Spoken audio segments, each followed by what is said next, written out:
नमस्कार दोस्तों, PD India YouTube मंच पर आपका हार्दिक स्वागत है। मैं कुमार। यूपी के अंदर 9 सीटों पर चुनाव चल रहा है। सभी पार्टियां अपनी अपनी तैयारी में, सभी पार्टियां चुनाव जीतना चाहती हैं। लेकिन आज हम बात करेंगे एक ऐसे नेता के बारे में जो यूपी की राजनीति में जिनका काफ़ी अहम रोल रहा है। आज हम बात करेंगे स्वामी प्रसाद मौर्य के बारे में। स्वामी प्रसाद मौर्य ओबीसी समाज के बड़े नेता हैं और पूर्वांचल में इनका अच्छा खासा जो शाक्य सैनी कुशवाहा वोटर है उसमें अच्छा खासा मौर्य समाज हो, अच्छा खासा प्रभाव है। और ये मायावती की सरकार में मंत्री भी रहे, कैबिनेट मंत्री रहे। हालांकि इन्हें पहले डिप्टी सीएम नहीं थे, बल्कि माना जाए तो मायावती की सरकार में ये डिप्टी सीएम का पद भी इन्हीं को माना जा रहा है। लेकिन अब बड़ी खबर आ गई है स्वामी प्रसाद मौर्य को लेकर। स्वामी प्रसाद मौर्य केशव प्रसाद मौर्य के धुर विरोधी माने जाते हैं। हालांकि 2017 में ये बसपा छोड़कर 2007 से लेकर 12 तक बसपा सरकार में मंत्री रहे और डिप्टी सीएम का जो आज केशव प्रसाद का ओहदा है वही इनके पास ओहदा 2007 से 2012 के बीच रहा। 2012 में सपा की सरकार बनी और स्वामी प्रसाद मौर्य बसपा में ही रहे। लेकिन 2017 का चुनाव होता है। चुनाव से पहले स्वामी प्रसाद मौर्य बीजेपी में शामिल हो जाते हैं। बीजेपी में शामिल होते हैं तो बीजेपी इनको मंत्री तो बना देती है। भाजपा की सरकार बनती है, बीजेपी इनको मंत्री बना देती है। लेकिन इनकी कोई पार्टी में उतनी अहमियत नहीं रहती है जितनी बसपा में थी। हालांकि उससे बहुत पहले ये सपा में भी रह चुके हैं। तो ये बीच में कुछ नहीं बोलते। लेकिन जब 2022 का चुनाव होता है तो ये चुनाव से पहले ही भाजपा से इस्तीफा देते हैं और सपा में शामिल हो जाते हैं। 2022 के चुनाव में इन्होंने चुनाव लड़ा एक विधानसभा थी जो इनकी लोकल विधानसभा है, वहीं से ये अपनी चुनाव ये 5000 वोटों से हार गए और चुनाव भाजपा के प्रत्याशी ही जीत गए।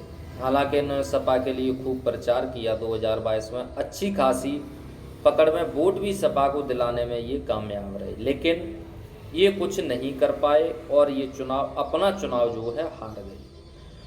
और उसके बाद इन्होंने सपा ने जब 2022 में चुनाव हार गए तो इनको एमएलसी बना दिया।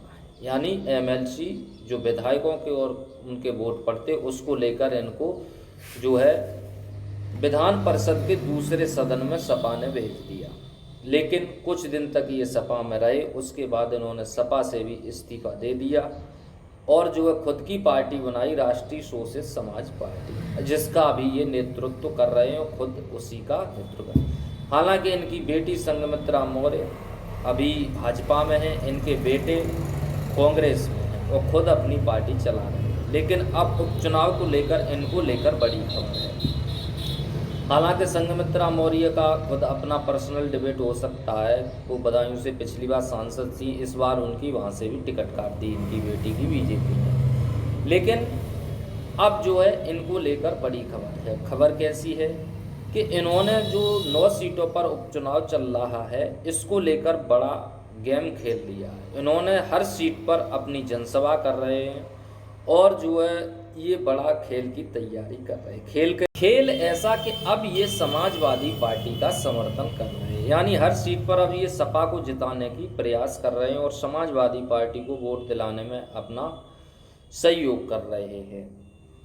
इन्होंने कहा है कि हमारी विचारधारा एक है। जब इन्होंने इस्तीफा दिया था तब भी यही कहा था भाजपा से कि भाजपा आरक्षण को ख़त्म कर रही है और जो है दलित हों, पिछड़े हों, अल्पसंख्यक हों, आदिवासी हों, इनकी ये आवाज़ लगातार उठाते रहे हैं। तो अब इन्होंने यही कह रहे हैं, ये भी जो अखिलेश यादव के जो है लक्ष्य हैं वही इनके लक्ष्य हैं। यानी विचारधारा एक ही है। इन्होंने विचारधारा की ही वो देकर बीजेपी से इस्तीफा दिया था। कहा था ये दलित, पिछड़े, आदिवासी इनकी विचारधारा की बीजेपी नहीं है और बीजेपी आरक्षण को ख़त्म कर रही है।